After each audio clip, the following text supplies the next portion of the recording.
Rod, Herbo. I see that the hat is back.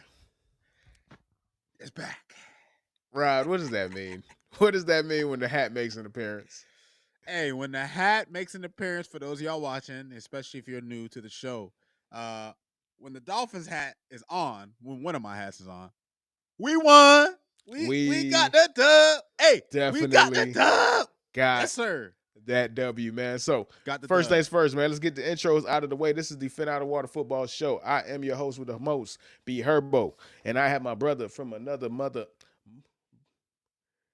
Let me do that again, because I was about to curse, and we trying not to curse as much, but that's gonna last like 2 seconds. I got my brother from another mother, Rod, man, in the building on the hills of the rare occasion where the Dolphins play at 425. They have dominated in South Beach, Christmas in Miami, and the gifts were being given to Dolphin fans in the form of a 29-17 victory. Rod, how are you feeling today, sir?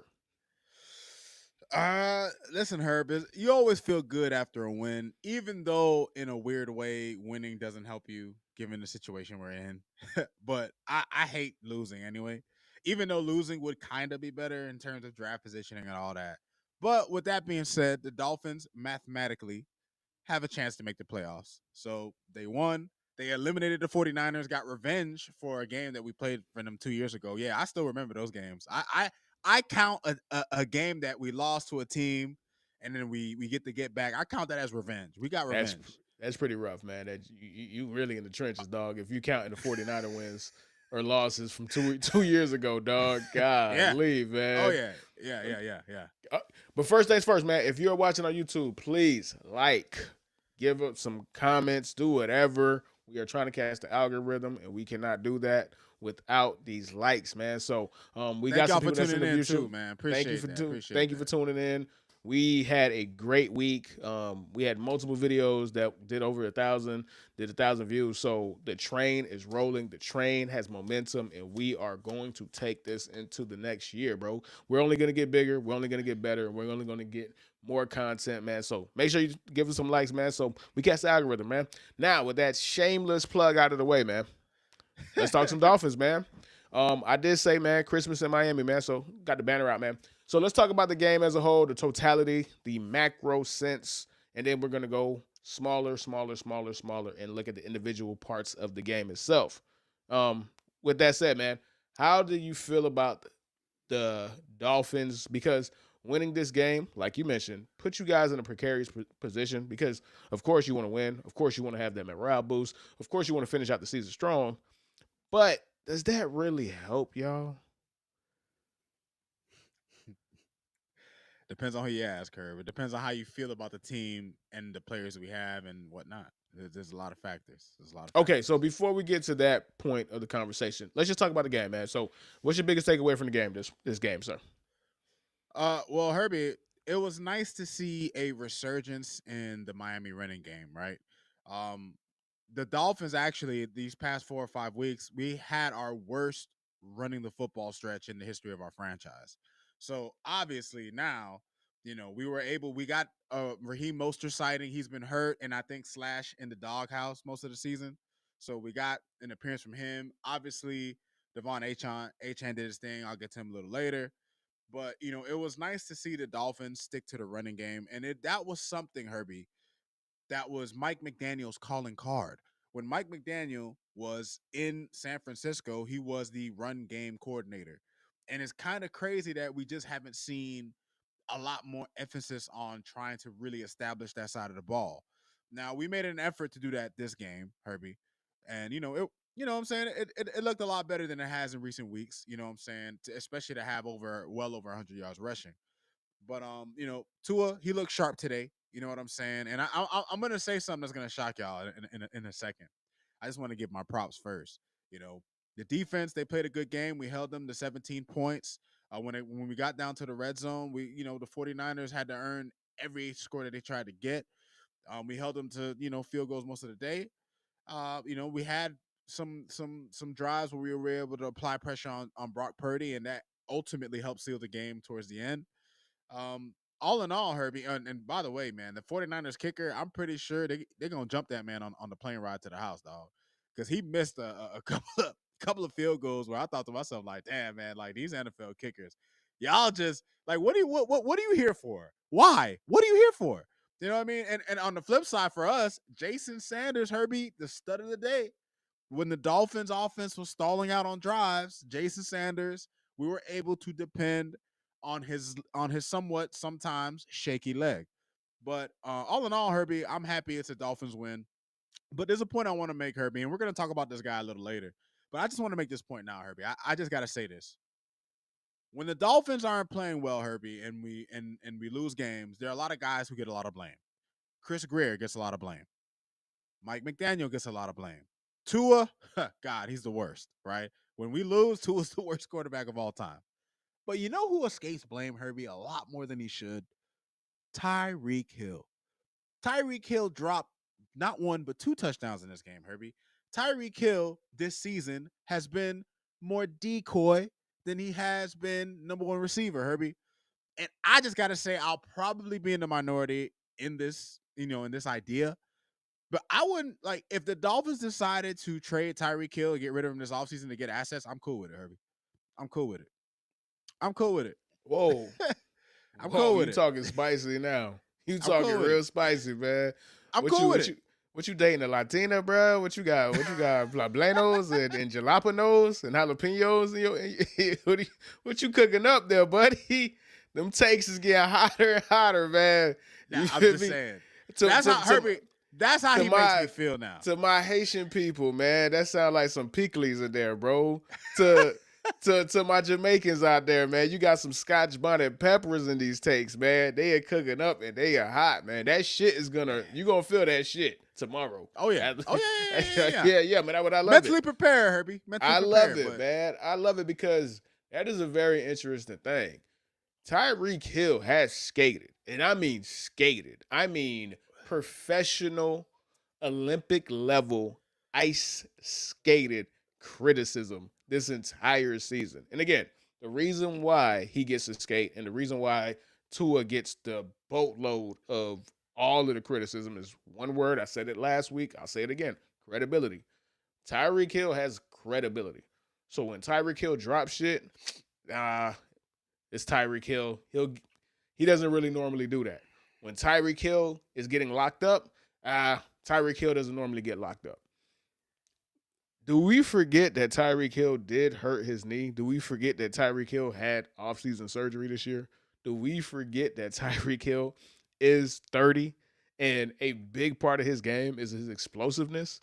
And if that is gone by just a smidgen, and again, all it takes at this level is a smidgen. Tyreek Hill is still the fastest dude in the world, but is he the most, oh my God, the fastest person I ever seen, fastest person in the NFL? No. not And that's anymore. all it takes. And again, I had Tyreek Hill on an anytime touchdown, bro. I'm livid. Fuck him. All right. No, he scored. He scored today.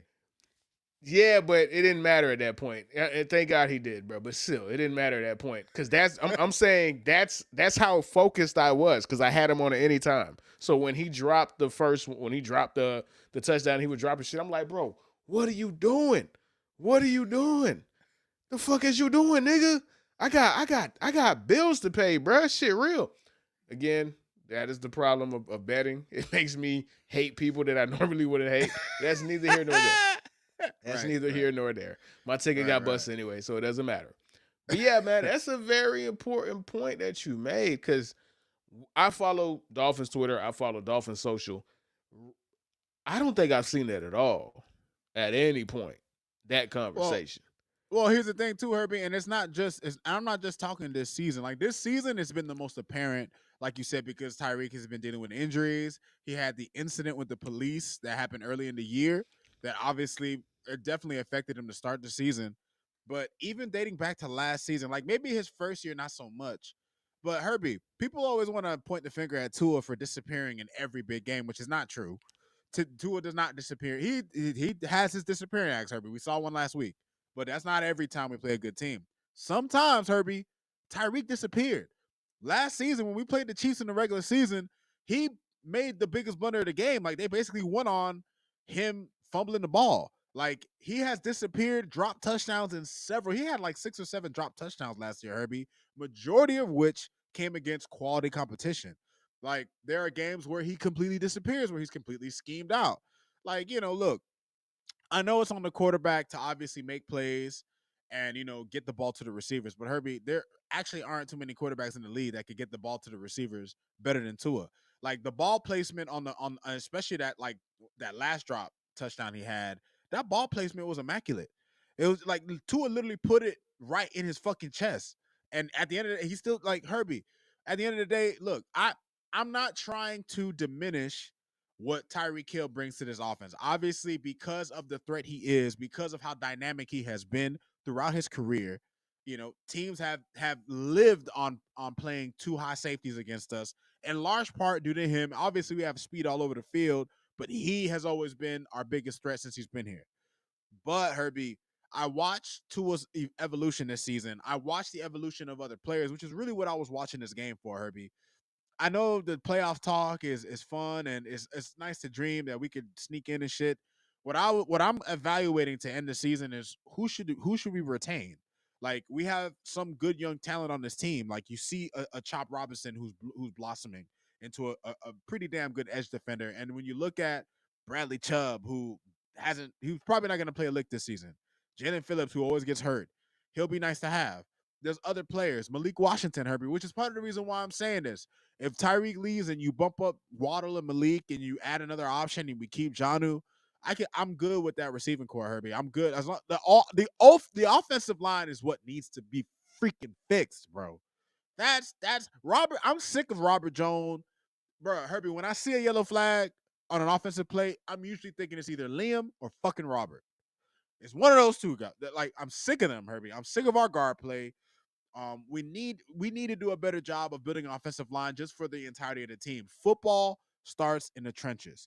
We say this every week. You watch teams like the Eagles. You watch teams like the Eagles with Kenny Pickett were still competitive. You watch a team like the Lions. You watch the teams that have horses in the trenches.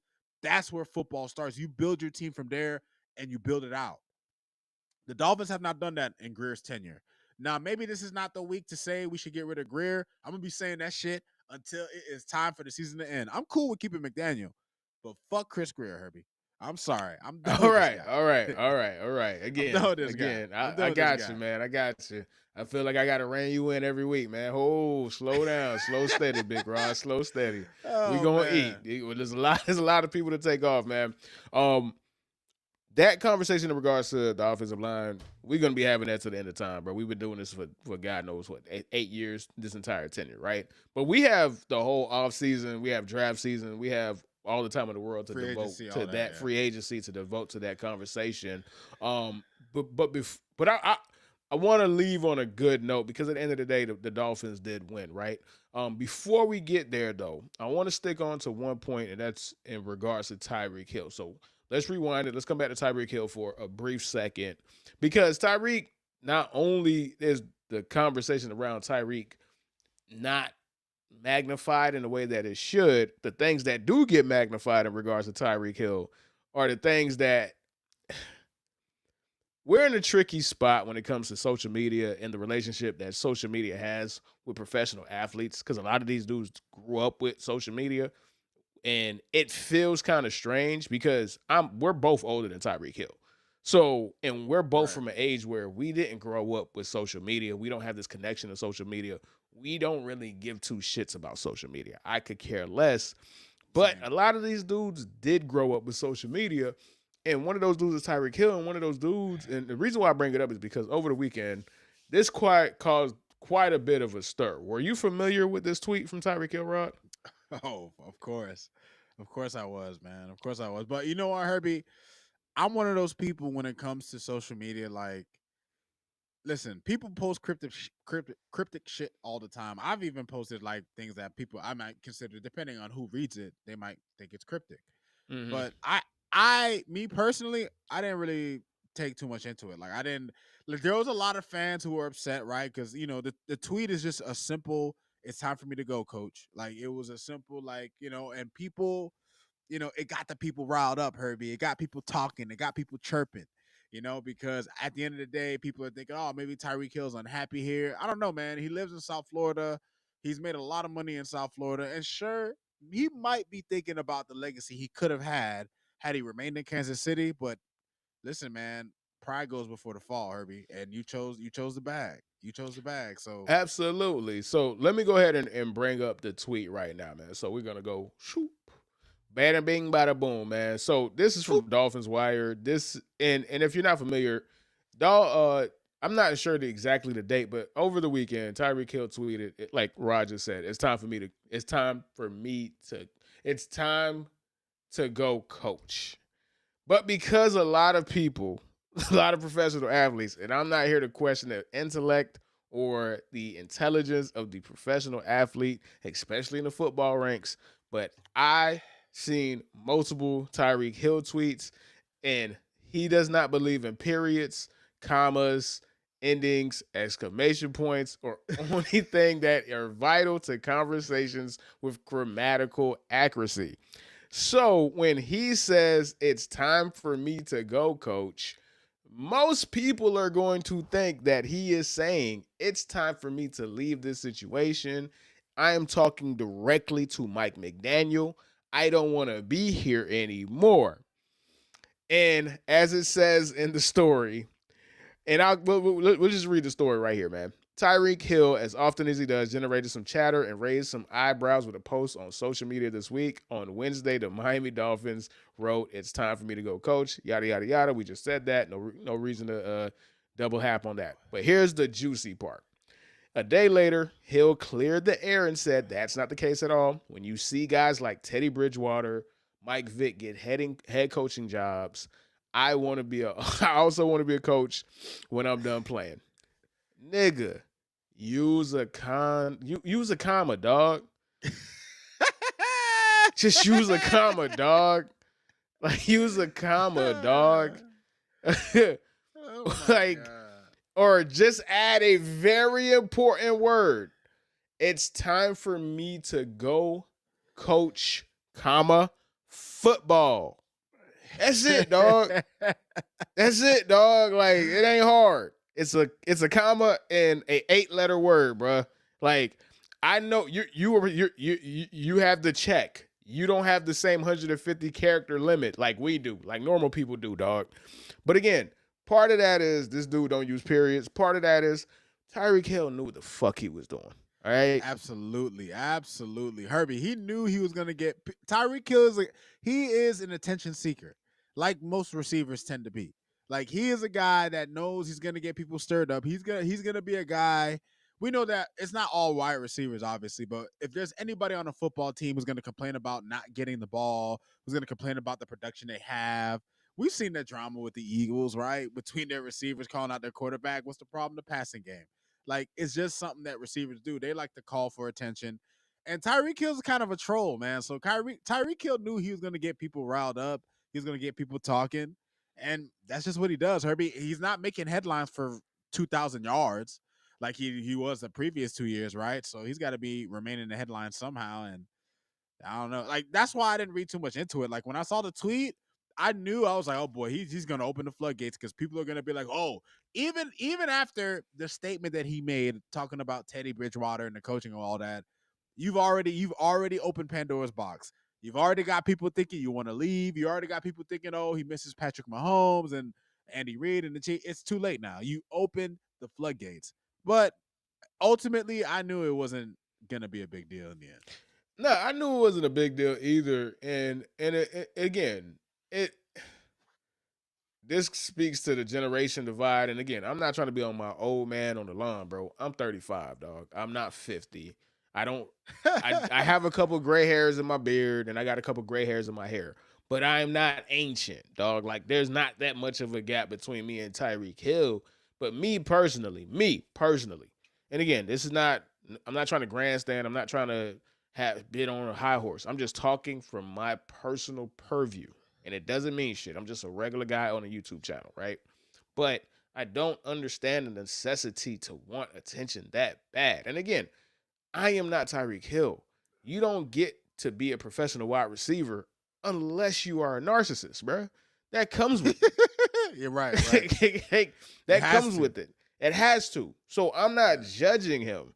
But my nigga, don't be, oh yeah, man. I seen Mike Vick is at Norfolk State, man. It really inspired me. Fuck out of here, nigga.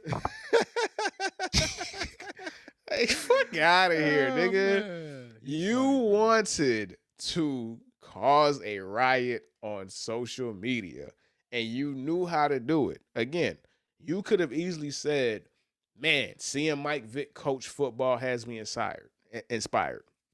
Seeing Teddy Bridgewater makes me want to go win a high school coaching championship, state championship for the state of Georgia, like Teddy Bridgewater did for the state that he's from, Florida, South Florida. You said it's time for me to go, coach. Nigga. Nigga. And you know how Dolphin Twitter is, bro. Them niggas Super is reactionary, man. Super super reactionary. reactionary, super sensitive, like all fan bases are. But Dolphin fans are very special. Trust me. I'm on the internet. I see all the fan bases. You got the scum of the earth, which is the Eagle fan base. You have just the most obnoxious people on planet Earth, Kansas City Chiefs fans. And then you have Dolphin fans. Dolphin fans are very sensitive people because Dolphin fans are often criticized for not being real fans. And they take that shit very personal. And it's like, Herbie, who's not gonna be a real fan of this shit? That's why. Like, who's not? Like, that's why we take offense to it. Like, listen, just because people are smart enough not to waste their money to go to the games for a franchise that has continually failed us for over 2 decades, really for 4 decades. Like, don't get me started.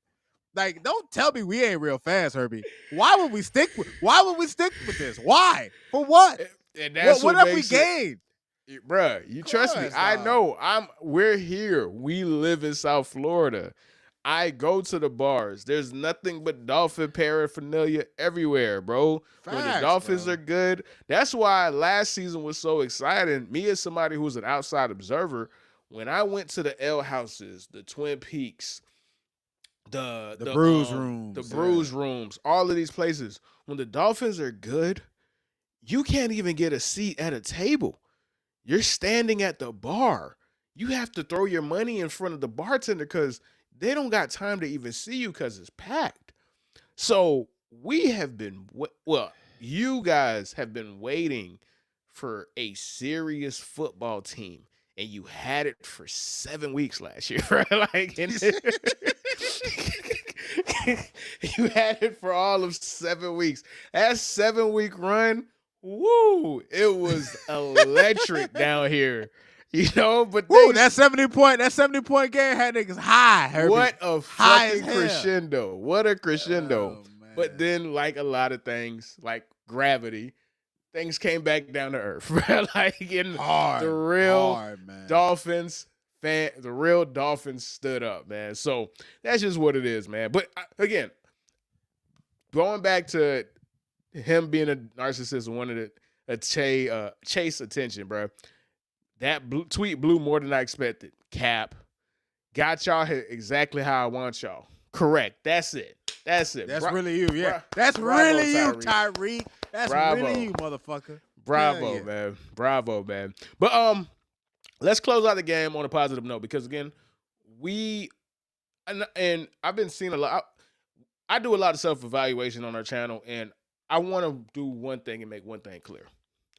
We want to be positive, right? And what I want to do is be more positive in regards to, hey, it's only one guy or one team could win a Super Bowl, right? Like, if you don't win and you don't make the playoffs and you don't do this, yes, it is annoying. Yes, it's exhausting to see the same shit year after year.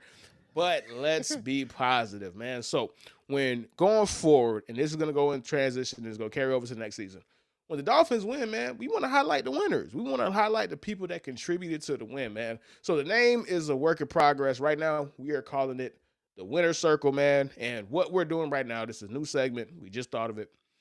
When the Dolphins win, we want to highlight key players or key moments that contributed to the win, man. And we want to leave on a high level, man. So, Rod, who do you want to nominate for this week's winner circle? Who were the team? Who were the players and or coaches or moments that contributed to a Dolphins win in Week 16, sir? I got three nominees this week, Herbie. One All for right. each phase of the ball. First up, I'm gonna do Devon Achan, man. He had the game sealing touchdown when we were just trying to run out the clock, 50-yarder. God, Herbie, I've been waiting to see him have a run like that. I don't think he's had a run like that all season, which is a fucking is a crime. But positivity, positivity. Mm-hmm. But the Dolphins today, he actually got a good amount of carries today, Herbie. They've neglected giving him the ball in recent weeks, and that's obviously in large part to the offensive line. But in terms of both the passing game and the running game, like Devon Achan has been a Swiss Army knife for us all season, and he ended up being the closing pitcher for us in this game, and he obviously deserves to be a part of today's winner circle. The next person up, let's go to defense, Herbie. And we had a lot of guys perform pretty well today, Herbie. But I'm gonna give the game ball in terms of the winner circle on defense to Kader Kohu. He had the game-ending interception, where the 49ers had an opportunity to drive downfield, and they would have had to have scored a touchdown. Brock had a 300-yard, 2 touchdown game, so he had a pretty decent game by his standards, and Cater sealed the game for us. He got the interception, and that's what set up Devon Achan to have the 50-yard touchdown run. So there we go. You know what I'm saying? A game sealing play like that. That Dolphins need more of that. I can't remember the last time we had like a game ending interception like that mattered so much. And then listen. Last but not least, Herbie. Obviously, the superstar of today's game, the guy who scored the most points for us, Jason Sanders, man. Jason Man, Sanders, man. Jason Sanders, he kicked a shit ton of field goals. He didn't miss any extra points, thank God, this week. But he held it down this week. We needed him to keep us in the game. We needed him to, when drive stalled on us, when the offense couldn't get it together, he was able to put up points for us. So these are my three guys, Herbie. These are the three guys of the winner circle this week. man, awesome winner circle, man. You feel me? Let's go ahead and give the winner circle a round of applause, man. Shout out to the winner circle, David Achan, Jason Sanders, and I don't know how to pronounce his name, bro. You got to say that one for me, dog. Kader Kohu, Darth Kader. Kader Kohu, Darth Vader, man. So, all right. Normally, what we do, we break down the 2 or 3 biggest games of the week aside from the Dolphins game, but we're gonna save that for Wednesday. It was gonna be the Chiefs and the Ravens, but I was like, dude, we're doing a game on Sunday. I mean, on Wednesday for Christmas. So, and they're playing. So let's save those takes that way, right? So, Rod, is there anything that you wanted to do before you get in the red zone watch, or did you want to do something else, or just want to get right into red zone watch? We could get right in the red zone watch because we can make it pretty more extensive than usual. Yeah, because now we got more time to actually like go back and forth. You feel me? So we can let it breathe, man. So, all right, man. Rod, you know what time it is, man. It is time for some good old Red Zone Watch, man. And if you are new, this is your first time watching, Red Zone Watch is where Rod gives his observations, his thoughts, and opinions on the most intriguing things that he saw from this week and every week on the Red Zone, man. So, Rod, what do you got for me on Red Zone Watch this week, brother? All right, Herbie. So this week on Red Zone Watch, I'm gonna actually start with the Dolphins, Herbie, because this was a point that actually completely forgot to make. I was realizing I've been in my little philosophy phase, and I've been doing some research on some things. Not research, just like I don't know, just doing readings and watching videos and shit. And I realized something, Herbie. The Miami Dolphins need to adopt the law of reverse effect, of reverse effort. Now, some of you guys might be listening, might be like, man, what the hell is this nigga talking about? The law of reverse effect, Herbie, it goes something along these lines, right? The less you care about the outcome of something, the better it's going to be for you. Sometimes, Herbie, when you care too much about achieving a certain goal, or when you think too much about doing a certain thing, you end up burning yourself out. You end up overthinking. And the Dolphins as a team, Herbie, they could use the law of reverse effect to help themselves out because, in my opinion, it just doesn't make sense. And this has really been a franchise problem for the past over a decade. But it's really, really shined on in the Mike McDaniel Tua era. And it's just like a team that can dominate NFL talent should not come short so many times against the elite talent and the elite teams of the league. Because it's not like the elite teams in the league have that much more talent than the bad teams. That's not how the NFL works. It's a combination of chemistry and coaching, and you know what I'm saying. And obviously, talent plays a factor. But to be able to dominate talent in the NFL on a week-to-week basis, and then when you go up against talent that matches you, and for you to look as bad as we often do, I think it's a mental. I think the Dolphins are head cases, Herbie. I think the Dolphins are a team. Whether you look at the way the offense might play, whether you look at the way the defense might play, whether you look at the way McDaniel coaches, the way he calls plays, the kind of plays he calls, it just seems like today against the Niners, Mike McDaniel didn't really overthink shit. You know what I mean? But against the Texans, he overthought shit. Against other teams, Bills early in the season, you overthink things. I just think the Dolphins, when it comes time for them to play elite competition, when it comes time for them to, when they play against the upper echelon of the league, look at them like how you look at look at them like how you look at the Raiders. Look at them like how you look at the Patriots. I think sometimes the Dolphins get in their own heads, Herbie. That's my first red zone thought. I just forgot to mention it in the Dolphins segment. Second red zone thought, Herbie. And for those of you watching, this week I decided to kind of put a theme, put a spin on Red Zone Watch. So I'm going to focus mostly on divisional matchups and games. So I'm going to start with a game that wasn't even on Red Zone. I'm going to start with Thursday Night Football, Herbie. Broncos, Chargers. My Red Zone thought for that game, and it's not even really about the game. I'm just going to keep it 100 with y'all. For whatever reason, the Chargers perform when I don't put money on them. See, when I want to put money on the Chargers, they show us who the fuck they really are.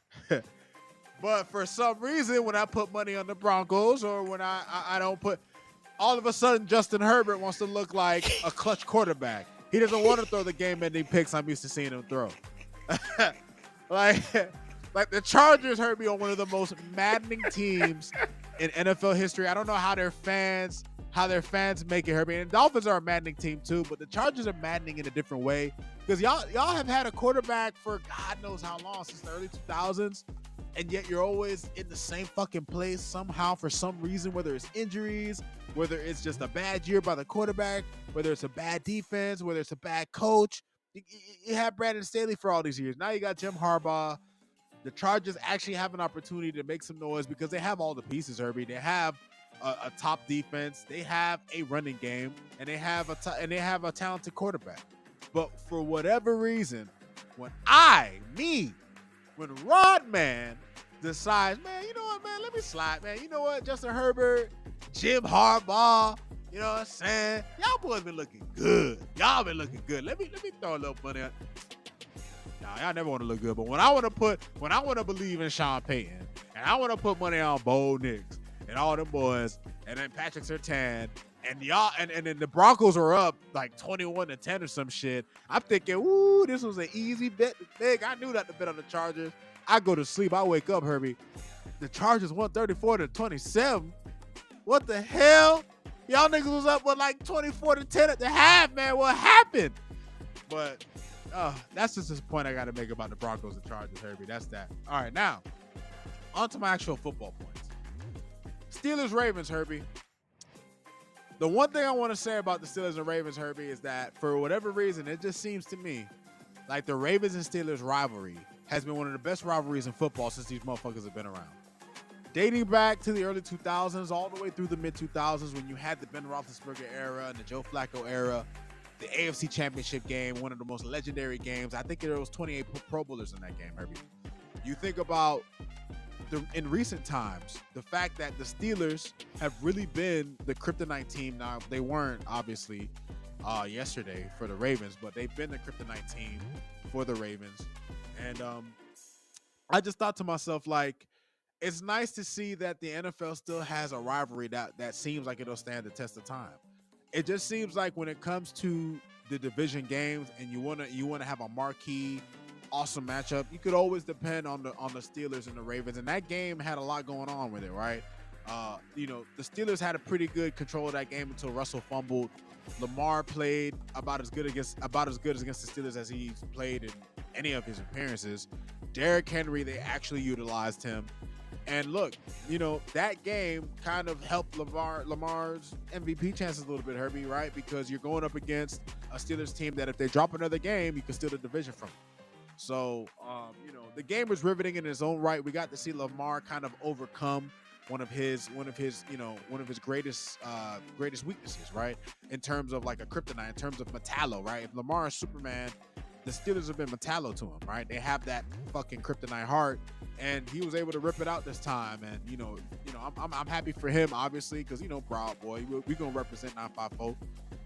But yeah, man, Steelers Ravens, man, it's a rivalry that seems like it'll stand the test of time, and they could just continue to do it. And if they could get a quarterback, the Steelers, I mean, who knows, Now, what I'm about to say about Anthony Richardson, Herbie, listen, this was early in the game. Obviously, the Colts went, they dominated. Jonathan Taylor went the hell off. And Anthony Richardson made some plays as well, especially with his legs. But this was just like from early in the game. Anthony Richardson throws interceptions with conviction. He throws the ball like he knows he could get that ball through a DB. Like that pick he threw early in the game against the Tennessee Titans, Herbie, I thought to myself, like Anthony, what were you seeing, my boy? There was nowhere to fit that ball in there, but he threw that ball. Like when you watch him drop back, he steps back, he fucking steps into the throw. He slung that shit. I'm like, okay, this shit might be a touchdown. Next thing you know, you see a damn Tennessee Titan grabbing the ball. Now, watching, since this is divisional weekend, it kind of made me think, Herbie. I thought to myself, when it comes to the Indianapolis Colts and the Tennessee Titans, like is this probably the rivalry I care the least about? And I started thinking, Herbie, the only time that this rivalry was ever really popping, in my opinion, since I've been a football fan, an avid football fan, was the Peyton Manning era. Because there was years where the Tennessee Titans, they had Chris Johnson. Early in Peyton Manning's career, they had Steve McNair.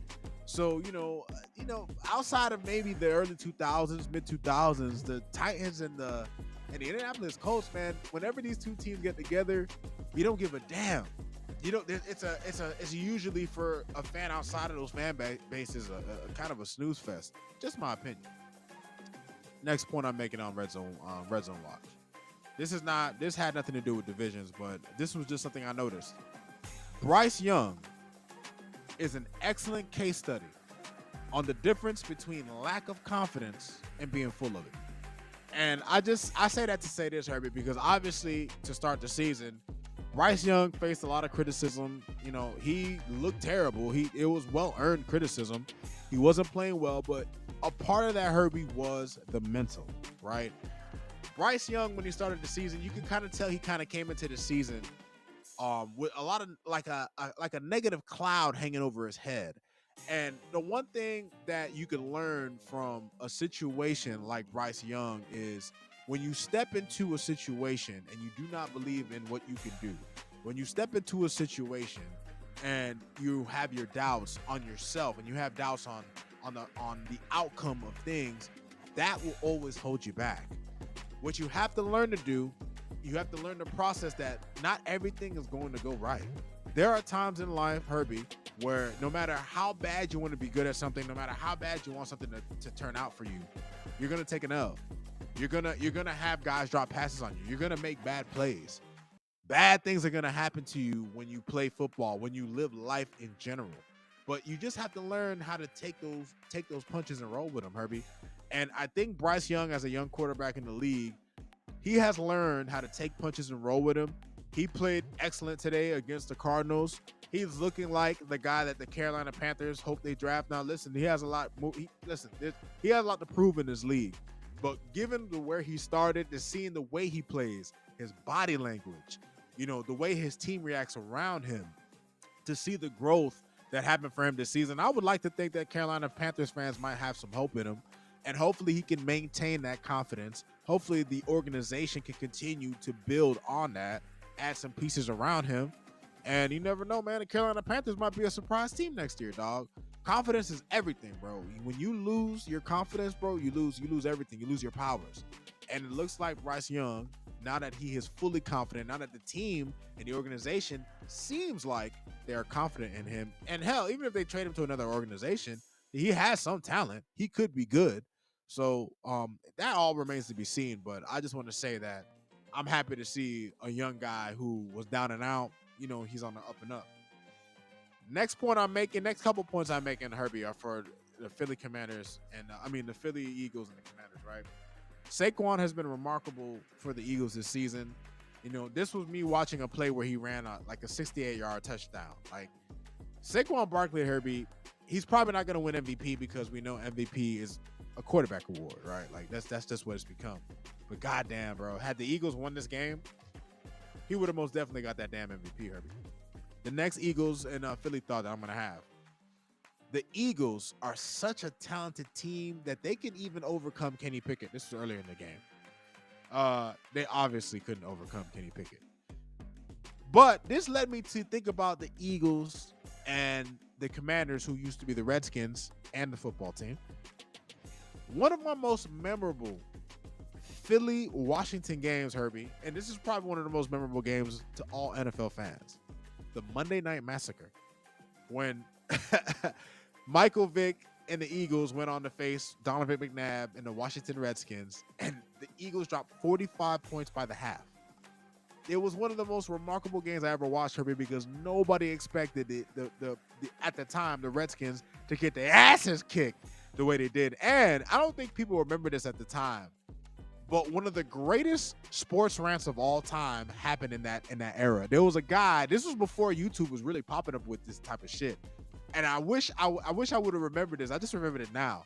I wish I could have pulled it up. But there was a rant that someone had about Washington after they got destroyed in that game. It was like a 10 to 12 minute rant from one of Washington's kind of beat reporters, Herbie. And I'll never forget how I've probably listened to that rant like 20 times in my life, bro, because as a Dolphin fan, I felt it in my own way. But the Washington team got their asses kicked. I think they lost 59-28 on Monday Night Football. It was just a disgusting performance by Washington. And to see the brightness of the future that they have, Herbie, the brightness that both of these teams have, as much as you obviously we ain't doing this. Fuck that. Fuck the Eagles. Fuck them bitch ass niggas. I'm not co-signing nothing where you going. I'm not following you. That train that you trying to take, wherever you trying to go, drive that shit off the fucking rails, nigga. What are you doing, nigga? Fuck the Eagles, nigga. What we doing? You feel me? You ain't gonna hear me saying, man, shout out to the Bills or look at the pick. Nah, it's fuck them niggas for life, bro. It's up. Commanders up. How about the Commanders? Man, my hate for the Commanders go back to the 70s, dude. When their coach accused us of sneaking out of their training camp and recording their plays. We were doing that, by the way, with Tom Landry. But we ain't gonna speak on that, man. Fuck them too. Fuck them niggas, man. What you doing? Yeah, they got a bright future. Fuck them, all right? I'm sorry. I let you cook, but I wasn't going down for that, all right? Now, I obviously hate the New York Giants, but they're a dumpster fire, bro. So it's not even fun to say fuck them.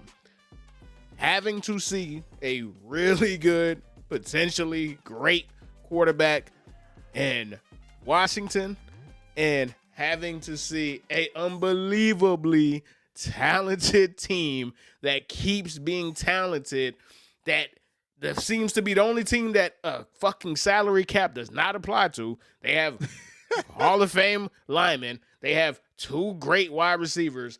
They have the running back of his generation. They have a $55 million quarterback.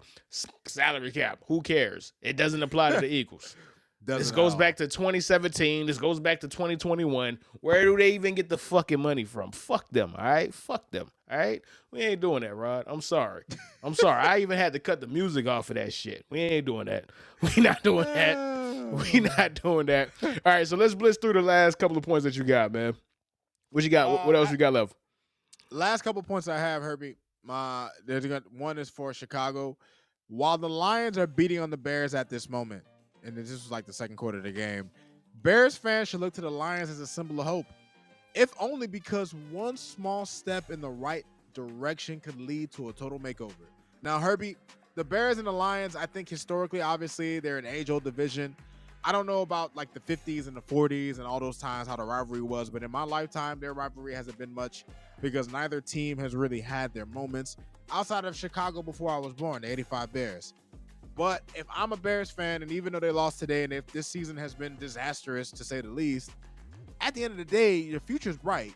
I seen Caleb Williams make throws today where I thought to myself, like, damn, I don't think the Bears have ever had a quarterback like this. Nah, they've Maybe never had it. Like they've never had a quarterback like this. He's the most talented quarterback they ever had, and that's the problem. He looks like there's people that think he's been terrible this season, and he's still the most talented quarterback that they've ever had. So that's more of a referendum on the Bears, bro. They've been terrible at selecting quarterbacks. Jay Cutler is their all-time leading in passing yards for a season, bro. So that tells you everything you need to know, man. Think about that. Think about that, man. All right, what you got else? And my final Red Zone watch point of the week, obviously got to end it on division rivals. The Bills and Patriots, and this is a simple point. Obviously, the Bills won. Listen, Josh Allen more than likely is going to get the MVP. We'll talk more about that on Wednesday, obviously, after the Ravens play. But I will say, for whatever reason, Herbie, the Patriots seem to always be able to make the Bills struggle. Like, the Patriots, defensive-minded coaches, they just know exactly how to disrupt Josh Allen, how to throw him off his game. And it just makes me wonder, Herbie, who else in the playoffs? Because the Bills have relied a lot more on Josh Allen this season than they have in years past. McDermott's defense has not been what it was, especially in the second half, obviously due to a lot of injuries. But I'm just looking forward to seeing like what the Bills, how they're going to be able to overcome this, because they're going to be teams that look at this film, that look at the Patriots, they're going to be like, whatever these niggas are doing, we got to start doing to Josh Allen, because the Patriots always seem to be able to kind of slow him down. And I thought that was nice. And that's one of the things that you got to remember. Like, yes, Bill Belichick is not there, but his quote-unquote, and this is not me saying this is literally what Patriot players and people from the organization have said, his son is the coach. Gerard Mayo is his son. That's what Tom Brady used to call Gerard Mayo. And it's so ironic because now you see Bill Belichick's character as a person. The minute they were bad, he couldn't wait to throw his own son under the bus. And he's been taking shots at this man all year, bro. Bill, your team won 4 games last year, dog. Like, what are you talking about? Get the fuck out of here. Like, this is what you gave that young man, bro. So, let me go ahead and drop the music out for a little bit, man. So, before I get to my thing, I wanted to get to a couple of points, and I just blitzed through them, man. What you said about the Chargers, fully agree. Fuck them. Ravens, Steelers, my takeaway from that, and the one thing I want to say is maybe we shouldn't be so quick to declare things because we are on the heels of saying Josh Allen is 100% MVP. We'll see. That's remain to be seen. And what else did you talk about? No, that's it. That's it. Carolina. Oh, Carolina. Yes. One thing I definitely have to say, and one thing I want to say 100%. Shout out to Bryce Young because he is doing probably one of the things that's the hardest thing to do, to come back from adversity. Like, to not only get benched, but to get incredibly better after getting benched. When most people would just fade away, most people would shrivel up, most people would detach themselves, most people would reject the situation, and most people, especially professional level athlete ego, where everybody else is the problem and it's not me, a guy like Carson Wentz would have shriveled up and removed himself mentally and emotionally from the team. It shows Bryce Young's character, it shows his work ethic, and it shows that he is not above humiliation. And it shows that he put in the work and said, you know what? I really have to get better. He didn't take it for granted. He came back and has been starkly better.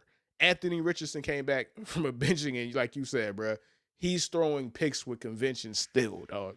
Like, they threw 9 passes today. 9. That's neither here nor there, man. And before we get out of here, I just want to go ahead and have a little segment to myself. And this is not football related. It's not NFL related. We are an NFL channel. We are a Dolphins channel. We are slightly at sometimes a Cowboys channel. We'll see how we are after tonight when they play the Bucs. We might never be a Cowboys channel again after that game, but that's neither here nor there. But I want to have a conversation in regards to college football, and it's not necessarily college football. It is a conversation around college football, and this is the only way I can have an outlet. And so I do apologize for the people that are only here for NFL talk. Bear with me. Give me this time to have this conversation because what I feel that I have to say needs to be heard because the conversation and how we are talking about these young athletes and the decisions that they're making that will ultimately impact the rest of their lives and how unfair it is because they don't really have a voice to fight back against all the negativity that is spewed, whether it on ESPN or Fox Sports or CBS or especially on YouTube, where you have so many uneducated opinions. Chief among them, Cam Newton. Let me go ahead and get my hate on, bruh. So, um, we don't do this all the time, but when we do it, it is necessary, man. So here we go, man. I go by the name of B Herbo. And I am the biggest hater, nigga. You already know how I get down. Oh man, hate, hate, Hate, hate, hate, hate, hate, hate, hate, hate, hate, hate, hate, hate, hate, hate. hate. Man, And you what? corny. Shout out to Patrice O'Neal, man. Very corny. All you niggas is corny that are talking down on these young athletes and trying to blame them for what you feel is ruining college football. Nobody is actually talking to the real enemy of college football, whether it is the conference leadership, the school administrators, the TV networks, all of these people that are buying the rights to these games. They have turned college football into a TV product, not the kids. So instead of blaming the people that have the most control, you blame the people that you don't like because they're easy targets. It bothers you to see 17 and 18 and 19 and 20-year-olds have hundreds of thousands of dollars. It bothers you to know that Shador Sanders could buy his offensive lineman a Rolls Royce because you can't do that. It is reeked with jealousy, it's reeked with envy, and it always stems from this thing that a lot of people do, which is be more mad at millionaires than the billionaires. Why are you taking their side? What sense does that fucking make? Now, what ESPN, who I think is leading the charge of spewing this propaganda bullshit, they are allowing these people, whether it's the Pat McAfees, the Nick Sabans, anybody on their network, to hone in on NIL and the transfer portal. It's easy. Blame NIL for why kids are switching schools and chasing the bag. Blame the transfer portal for why there's no loyalty and why kids are not staying at these schools for 4 years. These kids are just reacting to what they're seeing going on. And you want to know what's going on? Billions are being spent to televise these games. Hundreds of millions are going to these schools. And we have these people doing things for self-interest. Where do you think these young athletes are learning this shit from? They're learning it from the people that they're talking to. They're learning it from all of these conference leaders who said, you know what? Fuck tradition, fuck history, fuck all of these things that we have built for hundreds of years. Yeah, we're going to have Oregon be in the Big Ten. We're going to have SMU, a team in West Texas, play in the Atlantic Coastal Conference. The Atlantic Coastal Conference. But y'all mad at the kids? I got some numbers for y'all. 9 schools had $200 million of revenue. 9. Last year, the college football playoff struck a deal with ESPN to televise 1 year of playoff games for $1.3 billion. Did you know that every school that makes the playoffs gets in between $4 million and $6 million? Did you know that the ESPN has a 6-year agreement with the college football playoff for $7.8 billion? Did you know that every school each year gets $20 million in revenue sharing. So the kids are seeing where all of this money is going, all of this money is being divided, and y'all are mad that the kids finally have a gun in this 100-year gunfight? You don't want to blame anybody else. You don't want to blame ESPN for turning this into a television product. You don't want to blame ESPN for creating all of these bowl games that have never existed. We got people mad at kids who are leaving before the bowl games are over. You want to know why they have to leave before the bowl games are over? Because they have to transfer to their new school that starts fucking next week, you dumbasses. There's no reason why these games should be even going on. The college football playoff is not going to end till January 19th. School starts in January 6th. What sense does that make? But y'all want to blame the kids, though. Y'all want to blame these young men and women. Y'all want to make up these false narratives that they're not going to learn how to be prepared to survive adversity when they hit the real world. They're not going to know how to commit to things, even though kids are graduating at a higher rate than they ever had. We've gone from in college football and college athletics as a whole, we've gone from 64% to 91%. Since NIL, we have gone from 87% to 93% graduated. So what's really the issue? Kids are staying at school longer. Kids are graduating at a higher rate than they ever been. What are y'all really mad at? What is the real issue? You don't like seeing young, wealthy people because you don't think they deserve it. And to me, fuck off, man. Fuck off, man. And that's me being the biggest hater, bro. Oh, shit, Rod. I ain't know you dipped, dog. I went to 2Cam and that boy not even here. My bad, bro. Nah, I had to use the bathroom real quick. I thought it was a good time, man. I was like, Nah, you were good. You were good. You were good, bro. I got the headphones on, so I heard you cooking. I said, all right, man, maybe this is the time. You feel me? Nigga, it's crazy. But you know what, Herbie? To add, not to cut you off, but no, go ahead. I listen, man. I'm with you, bro. Like when I see people complaining about the NIL and they complain about these college students and the moves that they're making and all that, I think to myself, I think your energy towards this is somewhat misplaced. Whenever you are angry about something involved in the system, don't be mad at the people. Don't be mad at the people who seem to be benefiting from it. Be mad at the people who put it in place. Be mad at the people who have all the control, the people who make all the money.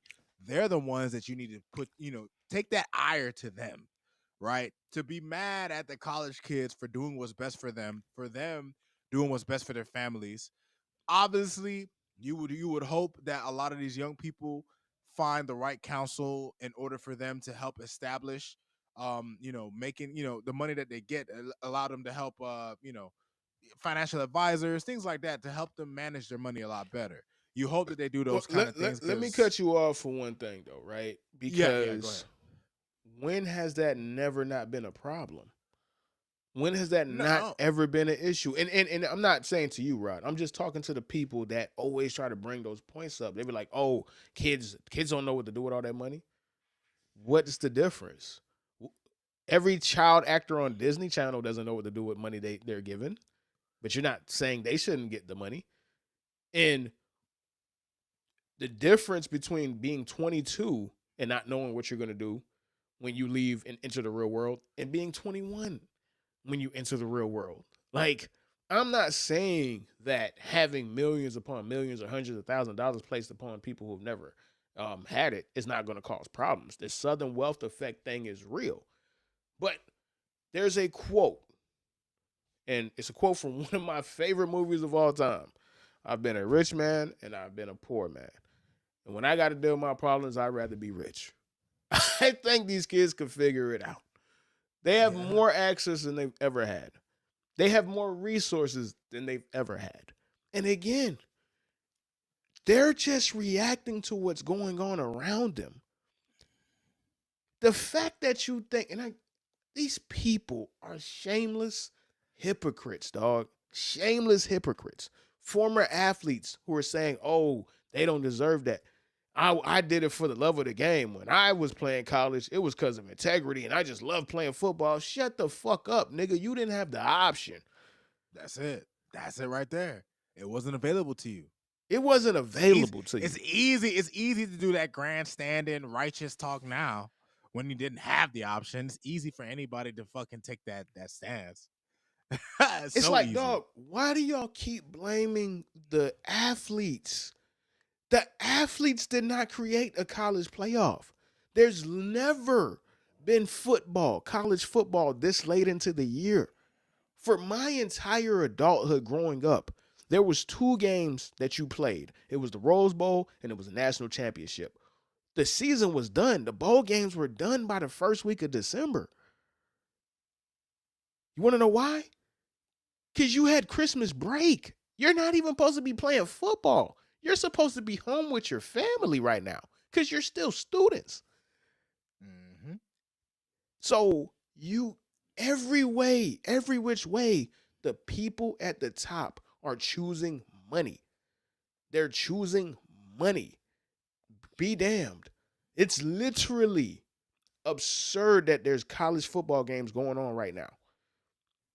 They shouldn't happen.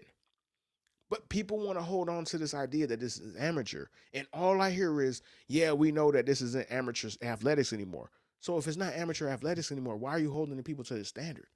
Let these people do what they're doing. Every criticism that you have, there's no signs of it actually coming to truth. Oh, it's going to be horrible when these kids go into the real world. These kids seem well managed to me. They look just fine right now. They look very fine to me. Oh, it's going to affect graduation. They're graduating and staying in school at a higher rate. To transfer, you have to be in good academic standing to begin with.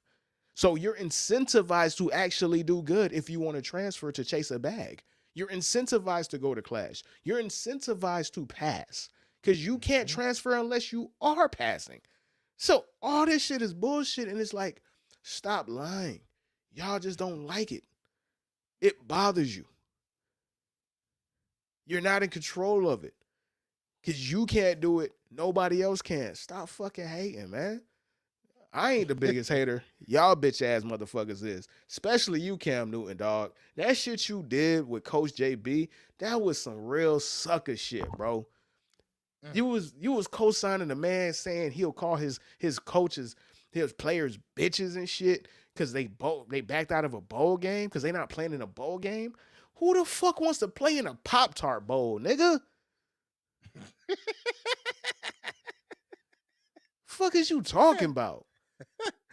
Oh, These bowls have never existed, Rod. The only reason why these bowls exist now, when Cam Newton played, there was, I think, 34 or 40 bowls. There's like 90 bowls now.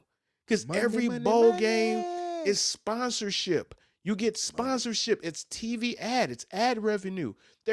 You had to, I think, have 8 or 9 wins to qualify for a bowl game. Now it's 6. They lowered the qualification so they could justify more teams playing in these bullshit bowls that have never existed. It is absurd and it drives me crazy, bro. But I just had to get that one out of my chest, dog. I see, dog.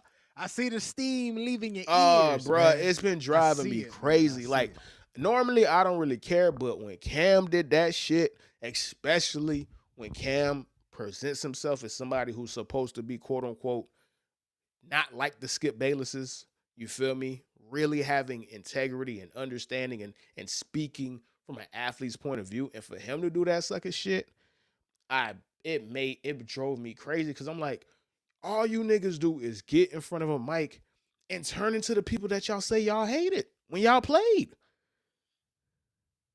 You either die a hero or live long enough to see yourself become the villain, Herbie. Man, facts, bro. All right, man. Any last words before we get about here, man?